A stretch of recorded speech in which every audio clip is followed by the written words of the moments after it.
News 7 Tamil, பொறுப்பும் பொது நலமும்.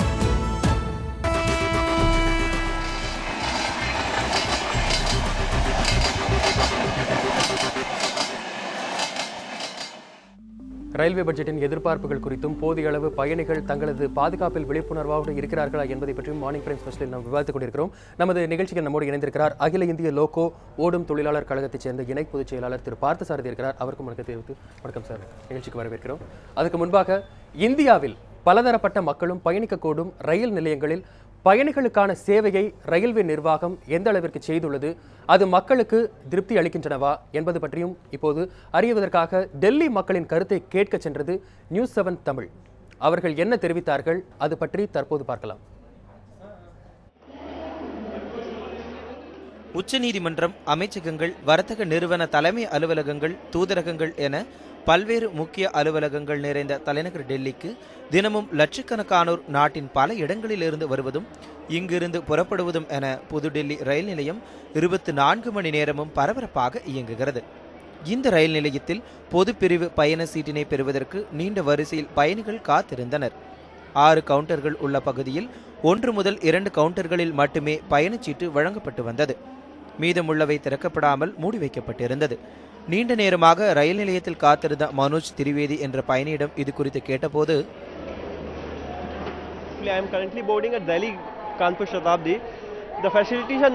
நியூ டெல்லியிலிருந்து சகாப்தி செல்லக்கூடிய ரயிலில் செல்வதற்காக காத்திருக்கிறேன். நீண்ட வரிசையில் காத்திருப்பது மிகவும் கடினமாக உள்ளது. 2 கவுண்டர்களில் மட்டுமே பயணச்சீட்டை வழங்கி வருகிறார்கள். பயணிகளின் வசதிகளை மேம்படுத்த புதிய அரசு சிறப்பு திட்டங்களை அறிவிக்க வேண்டும்.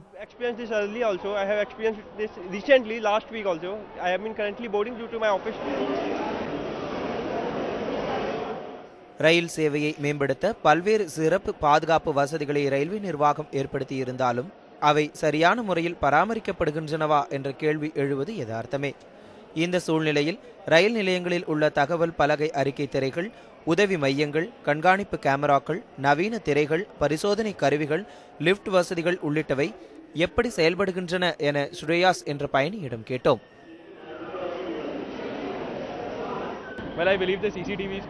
கண்காணிப்பு கேமராக்கள் பொருத்தப்பட்டுள்ளன, ஆனால் அவை உண்மையாகவே வேலை செய்கின்றன என்பது பெரும் கேள்விக்குறியே. அதுபோன்று தகவல் பலகை அறிக்கைகள் செயல்படாதே நம்மால் பார்க்க முடிகிறது. ஆகவே புதிய அரசு இதனை எல்லாம் கருத்தில் கொள்ள வேண்டும்.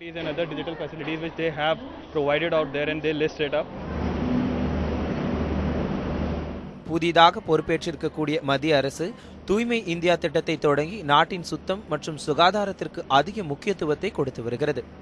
ரயில் நிலையங்களில் கழிப்பிட வசதிகள், குடிநீர் சேவை பற்றி பயணிகளிடம் கேட்டோம்.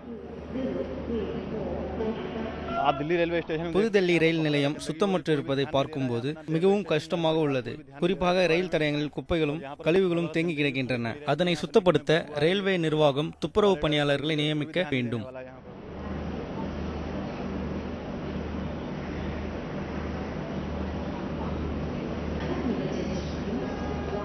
இப்போ நம்ம இருக்கக்கூடிய இந்த புதுதில்லி ரயில் நிலையத்தை பொறுத்தவரையில் சுகாதாரம் மற்றும் பாதுகாப்பு என்பது ஒரு மிகப்பெரிய ஒரு கேள்விக்குறியாக இருக்கிறது. குறிப்பாக இங்க இருக்கக்கூடிய அந்த கழிப்பிட வசதிகளாக இருக்கட்டும், ரயில் தடங்களில் இருக்கக்கூடிய அந்த குப்பைகளை அகற்றுவதற்கு உடனடியாக துப்புரவு பணியாளர்கள் நியமிக்கப்பட வேண்டும் என்பது பயணிகளுடைய கோரிக்கையாக இருக்கிறது. பாதுகாப்பை பொறுத்தவரையில் தகவல் பலகை அறிக்கை, கண்காணிப்பு கேமராக்கள், அதேபோன்று பரிசோதனை கருவிகள் இவைகள் எல்லாம் நவீனப்படுத்தப்பட வேண்டும். அவைகள் சரியாக செயல்படுவதில்லை என்ற ஒரு குற்றச்சாட்டையும் பயணிகள் நம்மோடு பகிர்ந்து கொண்டனர். புதுடெல்லி ரயில் நிலையத்திலிருந்து பரிதாபாத் செல்லக்கூடிய பயணிகள் ரயிலில் ஏறினோம். நாம் உள்ளே சென்றவுடன் பயணிகளிடம் ரயில் நிலையங்களில் நீங்கள் சந்திக்கக்கூடிய பிரச்சனைகள் என்ன என கேட்டபோது அவர்கள் அளித்த பதில் இதுதான்.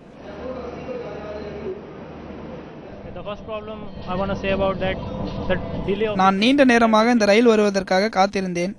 ஆனால் 3:30 மணிக்கு வர வேண்டிய ரயில் 4:10க்கு தான் வந்துள்ளது. தாமதமாக வரும் இது போன்ற ரயில்களால் மக்கள் அவர்கள் செல்ல வேண்டிய இடத்திற்கு செல்ல முடியவதில்லை. மேலும் பாதுகாப்பினை ரயில் நிலையங்களிலும் பயணிகள் செல்லக்கூடிய ரயில்களிலும் ரயில்வே காவலர்களை ரயில்வே நிர்வாகம் நியமிக்க வேண்டும். ரயில் நிலையங்களில் மாற்றுத்திறனாளிகள் சிரமமின்றி பயணிக்கும் வகையில் ஏற்படுத்தப்பட்டுள்ள சாய்வு தளங்கள் மற்றும் லிப்ட் வசதிகள் அவ்வப்போது இயங்குவதில்லை என்கிறார் ஹர்ஜித் சிங்.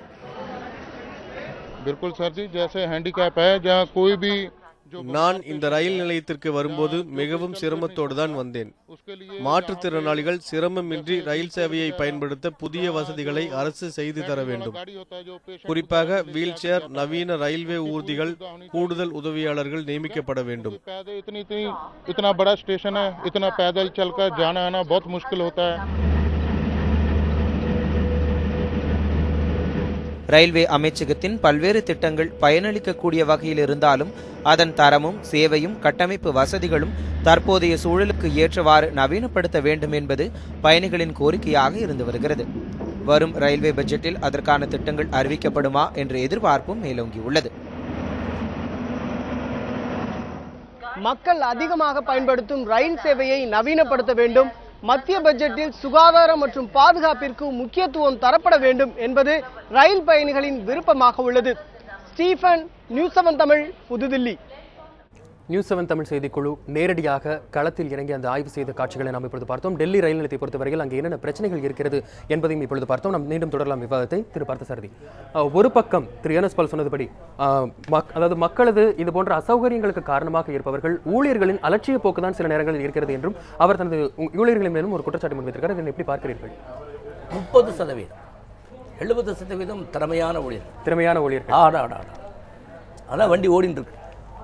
ஊழியர்களில் வந்து ஐயா வந்து சதவீதங்கள்லாம் சொன்னாங்க. இந்த சதவீதங்களுக்கெல்லாம் என்ன அடிப்படைன்னு எனக்கு தெரியல, அது அவருடைய அனுபவத்தை சொல்கிறார். ஆனால் உண்மையில் ஊழியர்கள்ங்கிற தரப்பில் எங்கள்கிட்ட இருக்கக்கூடிய பிரச்சனைகள் என்னன்னு கேட்டிங்கன்னா, இன்றைக்கி ரயில்வேல லட்சக்கணக்கான காலி இடங்கள் பூர்த்தி செய்யப்படலை. உதாரணமாக மிகவும் முக்கிய கேட்டகரியாக இருக்கக்கூடிய டிரைவர் கேட்டகரியில் கிட்டத்தட்ட 20%, 18லேருந்து 20% வந்து காலி இடங்கள் பூர்த்தி செய்யப்படவில்லை. ஒவ்வொரு டிரைவர்களும் வேலை செய்யக்கூடிய நேரம், பணி நேரம் பார்த்திங்கன்னா அவங்களுடைய ஈவன் விதிப்படியே பார்த்திங்கன்னா 13 மணி நேரம் வேலை செய்யணும்னு சொல்கிறாங்க. அரசாங்க ஊழியர்களுக்கு 8 மணி நேரம் வேலை என்று இருக்கின்ற சூழ்நிலையில் ரயில்வே டிரைவர்கள், அதுவும் முக்கியமான இரவு பணிகளில் ஈடுபடக்கூடியவங்களுக்கு அதிகமான வேலை நேரம் இருக்கக்கூடிய ஒரு சூழ்நிலை இருக்குது. இந்த வேலை நேரத்தை மாற்றுவதற்காக, பாதுகாப்புக்காக இதுக்காக கமிட்டிகள் அமைச்சாங்க. உயர்மட்ட குழு, ஹை பவர் கமிட்டி, திரிபாதிங்கிறவர் தலைமையில் அமைச்சாங்க. அவங்க பரிந்துரை பண்ணாங்க 2 இரவுக்கு மேலே இவங்க பணியாற்றக்கூடாது. ஆனால் விதிப்படி 6 இரவுகள் தொடர்ந்து நாங்கள் பணியாற்ற வேண்டிய நிலைமை இருக்குது. ஆனால் 2 இரவுக்கு மேலே பணியாற்றக்கூடாதுன்னு சொன்னாங்க.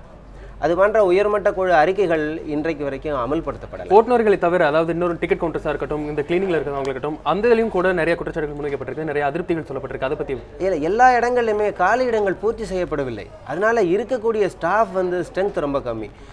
சொல்ல மாதிரியான கிளீனிங் மற்ற விஷயங்கள்லாம் ஐயா சொன்னாங்க இல்லையா, அதெல்லாம் வந்து ஏற்கனவே கான்ட்ராக்டுக்கு விட்டாச்சு. கான்ட்ராக்டுக்கு விட்ட இடங்களில் கான்ட்ராக்ட் பணிகள் வந்து சரியாக நடைபெறலை. கான்ட்ராக்ட் பணிகள் சரியாக நடைபெறலைன்னா இந்த கான்ட்ராக்ட் சிஸ்டம்ல இருக்கக்கூடிய பிரச்சனை இல்லை. தனியார் தலையீடோ அல்லது அந்நிய முதலீடோ என்பது கான்ட்ராக்ட் பணிகளினால் தான் இப்பொழுது ரயில்வே நிலையங்கள், பெரும்பாலான நிலையங்கள் சுத்தமாக்கப்படுறது. போன வாரத்தில் நான் வந்து ராத்திரி 11 மணிக்கு ஒரு 10 மணி 10:45 ஒரு ரயிலை பிடிக்க போகிறேன். எனக்கு ஒரு ஆச்சரியத்து மேலே ஆச்சரியம், அப்படியே மனசு பொங்கி எழுந்தது. எல்லாம் ஒரு 10 பேர் வச்சு பைப்பு தண்ணி அடித்து அப்படியே சுத்தமாக கழுவுறாங்க. என்னடா இது கடமை தவறாத ரயில் நிலையத்தில், எழும்பூர் ரயில் நிலையத்தில் ஆச்சரியம்னா ஆச்சரியம். பிளாட்ஃபார்ம் அது இது, இந்த கோடியிலேருந்து அந்த கோடி வரைக்கும் ஒரு 20-25 பேர் சுத்தமாக கழுவுறான். ஏடா 10 மணிக்கு 10:45 மணிக்கு இப்படி கழுவுறாங்களே என்னன்னா, என்ன மெல்ல கூப்பிட்டு கேட்டால் நீங்கள் யார், என்ன சமாச்சாரம், ரயில்வே ஊழியர் பரவாயில்ல உங்களை பாராட்டுறேன்னா, நாங்கள் கான்ட்ராக்டு எங்கள் கழுவுலாம் துட்டு கொடுக்க மாட்டான். திருப்பாதி பயணிகளுக்கு முக்கியமாக தேவை ஒரு சீர்படுத்தப்பட்ட ஒரு மேம்பாடான வசதிகளும் சுகாதார அடிப்படையான விஷயங்களும் தனியார் கையில் கொடுத்த பிறகும் தான் இந்த அளவுக்கு சுத்தமாக இருக்கிறது என்று பயணிகள் சங்கத்தை சேர்ந்த ஒரு சிலதுகள் ஆனால் பலதுகள் வரேன் அப்புறம் அவர் சொன்ன பிறகு. அதாவது அவர் சொல்கிறாங்க சில இடங்களில் பராமரிப்புகள் மேம்பட்டுருக்கு அப்படின்னு சொல்கிறாங்க. பட்டு ஓவராலாக பார்த்தீங்கன்னா இந்த பராமரிப்பு பணிகளில் ஏகப்பட்ட குற்றச்சாட்டுகள். இன்றைக்கு கூட ஐயா வந்து இதை மறுக்க மாட்டாங்க. இன்றைக்கும் வந்து எலி தொல்லை இருக்குது ஏசி கம்பார்ட்மெண்ட்டில் அப்படிங்கிற மாதிரியான பல்வேறு குற்றச்சாட்டுகள் மீண்டும் மீண்டும் பயணிகள் சங்கத்தால் வைக்கப்படுது, நம்மளே பார்க்குறோம். அது மட்டும் இல்லை, சில மாதங்களுக்கு முன்னால் ஈரோட்லேருந்து இப்போ வரக்கூடிய passenger express train, Yercaud express ட்ரெயினில் வந்து க்ளீனிங்கே பண்ண மாட்டேன்ட்டாங்க. க்ளீனிங் கான்ட்ராக்ட் பண்ண மாட்டேன். என்ன காரணம்னு கேட்டிங்கன்னா, கான்ட்ராக்ட் ஊழியர்களுக்கு அவங்களுக்கு போதுமான அளவுக்கு அந்த குறைந்தபட்ச ஊதியங்கள் கூட கொடுக்கப்படுவதில்லை.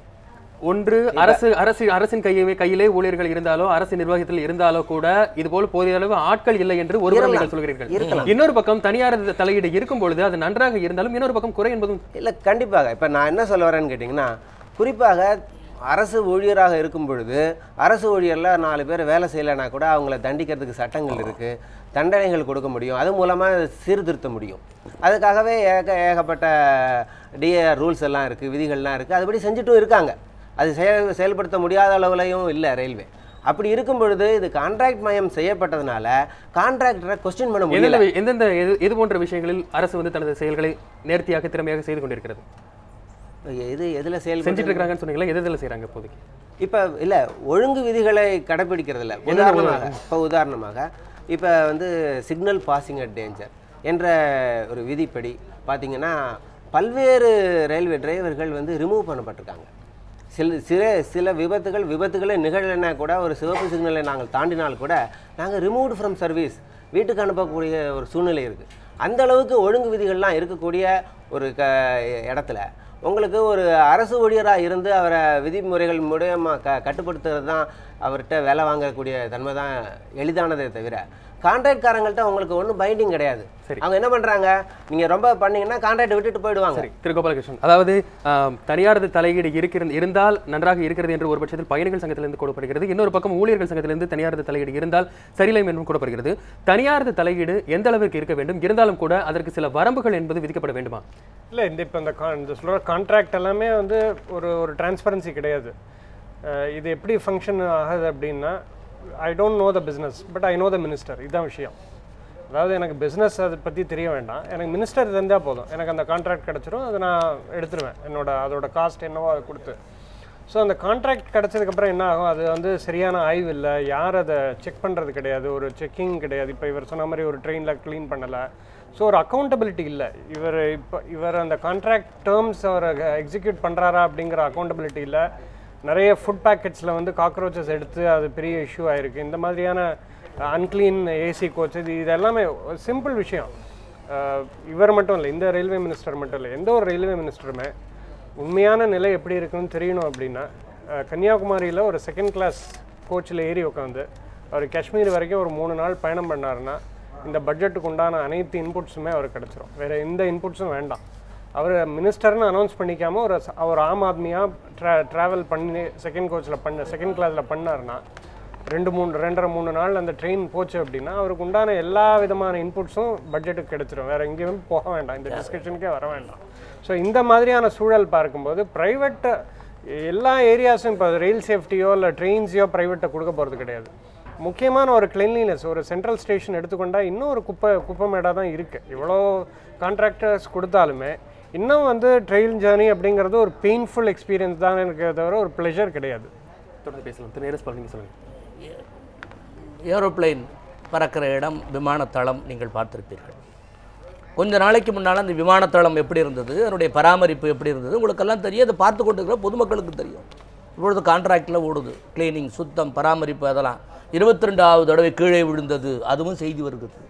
சுத்தமாக அதுவும் செய்தி வருகிறது. அதாவது அந்த கான்ட்ராக்டுக்கு விட்டால் கூட எடுத்தால் கூட நடைமுறைப்படுத்துகிறது யார்? அதிகாரிகள், நிர்வாகிகள். அவங்களுக்கு மனசு சுத்தமாக இருந்தால், மனசாட்சி சரியாக இருந்தால், இது நாம வேலைக்கு வந்திருக்கிறோம் காலையிலிருந்து ராத்திரி வரைக்கும் இருக்கிறது என்பது இந்த பக்கம் ஒரு குற்றச்சாட்டாக இருக்கு. குற்றச்சாட்டு மட்டும் இல்லை, இதுதான் வேலையாக இருக்குது. ஏன் ரயிலில் கூட்டம் அதிகமாக இருக்குது? பஸ்ஸில் போய் கட்டணும், இங்கேருந்து திருச்சிக்கு போனால் 300 ரூபா 400 ரூபா கேட்குறான். திருவிழா காலங்களிலே இப்போ பொங்கல் பண்டிகை போன்ற நாட்களில் 1800 ரூபா கேட்குறான், 1000 ரூபா கேட்குறான். எங்களை மாதிரி ஏழைங்க நடுத்தர வர்க்கம் சாதாரண ஆட்கள் எப்படி போவாங்க? ரயிலிலே போவாங்க. அந்த ரயிலிலே போவதற்கு ஏறுவதற்கு போனால் இந்த டாய்லெட்டுன்னு சொல்கிறாங்களே, இந்த கழிவறைன்னு சொல்கிறாங்களே, இப்போ என்னவோ புதுசாக கொண்டாட போகிறேன்றாங்க. நாங்கள் பார்க்கத்தான் போகிறோம், அது சூப்பராக இருக்கதா இருந்தால் நல்லது. இந்த கழிவறை நான் நேரிலே சொல்லுகிறேன், வருத்தத்தோடு சொல்லுகிறேன். நிறை மாத கர்ப்பிணி, எப்படி ஒரு 8 மாதம் இருக்க ஒரு கர்ப்பிணி அம்மா வந்தாங்க. 10 நாளைக்கு முன்னால் அந்த கதவை திறந்தாங்க. அது கதவுக்கு கிட்ட ஒரு கம்பி இருந்திருக்குது. அந்த அம்மா கையை கிழிச்சிருச்சு. அந்த ரத்தத்தை பார்த்து அந்த அம்மா மயக்கடிச்சு கீழே விடுறாங்க. இது யாரு பேர் கூப்பிட்டு சொல்றது? இது யார்கிட்ட போய் சொல்றது? இந்த சினிமாவில் சொல்ற மாதிரி டிடி கூட அவர் வந்து பார்த்து அவரும் வருத்தப்படுறார். தொடர்ந்து பேசலாம். மார்னிங் பிரைம் ஸ்பெஷலில் நாம் இந்த பட்ஜெட்டில், ரயில்வே பட்ஜெட்டிலான என்னென்ன எதிர்பார்ப்புகள் இருக்கின்றன, பயணிகள் தரப்பில் தங்கள் மீது என்ன குறைகள் இருக்கின்றன என்பதை பற்றி ஒரு சிறிய இடைவேளைக்கு பிறகு பேசலாம். Morning prime ஸ்பெஷலில்